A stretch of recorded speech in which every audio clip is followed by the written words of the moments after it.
And we move straight on to the day's business news. We've got fresh data to show you from China today. It's showing economic activity showed pretty sharply in April. It's sending real jitters through the Asian markets. And here to take us through those jitters is Yuka Royo. Yuka.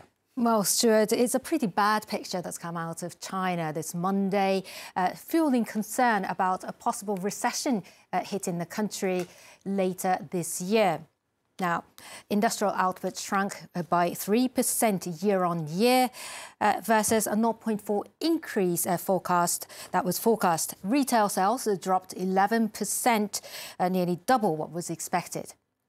Now, this as dozens of cities went into partial or full lockdowns in March and April, including the commercial capital, Shanghai, that's only just starting to see light at the end of the tunnel, as we see earlier in the programme.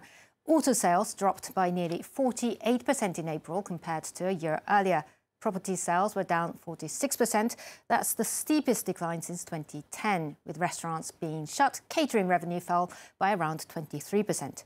Now, the shock also weighed on the job market. The unemployment rate rose to 6.1% nationally and 6.7% in 31 major cities. That's the highest since records started back in 2018. Now, that soft data from the world's second largest economy has spooked investors. European markets are here opening the week in the red after Friday's strong finish. Travel and industrials are leading the decline, while the banking sector is faring slightly better.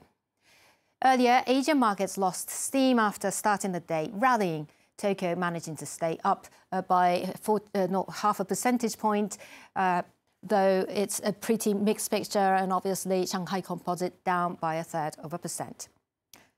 Moving on, Renault is selling its assets in Russia after deciding to suspend its activities there in the wake of the war on Ukraine. The company, which is 15% owned by the French state, is the Western car maker most exposed to the Russian market. Its board unanimously approved selling all of its 68% stake in Avtovaz, the maker of the iconic Lada car, to a Russian state-backed science institute, with the option of buying it back within 6 years. It's also selling its 100% shares in Renault Russia to the city of Moscow. France 24's reporters recently visited the Avtovaz plant in western Russia and spoke to its workers worried about their future. I feel under pressure. I never know in advance if I'll be working. I don't know whether they're going to fire me or not from one day to the next. I have always opposed the takeover by Renault. Now, it couldn't be worse. What the French have done is terrible. And shares of Renault dropped 1% at the open here in Paris following that announcement and continuing its decline, now currently worse than that, down by about 1.6%. Global wheat futures climbed sharply after India banned exports of the grain on Friday. The benchmark wheat price in Chicago rose as much as 6% in the last 24 hours, its trading limit. It's currently up at 5.6%. As you can see there, wheat prices have soared by around 60% in international markets so far this year. India is the only major supplier of wheat at this time of year and has become a crucial source for many countries after Russia's invasion of Ukraine hampered shipments from that region. But on Friday, the government banned exports of the grain as a heatwave affected production and pushed domestic prices to a record high. New Delhi says it will respect existing contracts, and Egypt has agreed to buy 500,000 tons of Indian wheat, according to an official who said that the ban would not affect deals reached between governments. India's decision has sparked criticism from the West. As global travel bounced back from the pandemic, visitors are once again jamming the narrow streets of Barcelona's Gothic quarter. It's good news for local businesses, but it could revive tensions over mass tourism in a city where visitors outnumbered residents sevenfold before the pandemic. Olivia Bizot has the story. Tourists in Barcelona are back, filling the city's streets, restaurants and hotels.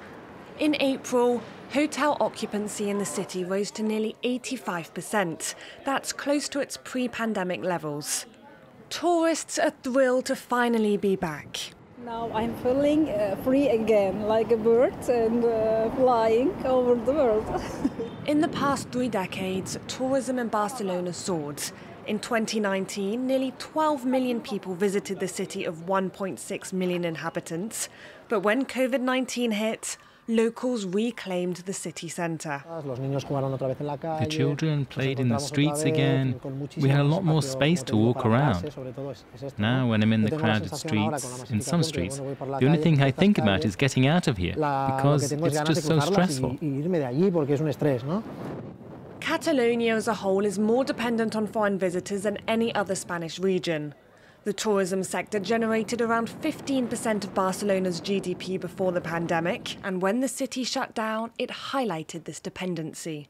Many residents see the sector as a source of rising rents and pollution. In 2017, the city experienced a wave of protests against a surge of what demonstrators called uncontrolled tourism. Well, it's certainly a relief, isn't it, Stuart, to see all these tourists without masks and, you know, just in the sun in Barcelona. What more could you want? Exactly. Thanks, Yuka with Business on France 24. So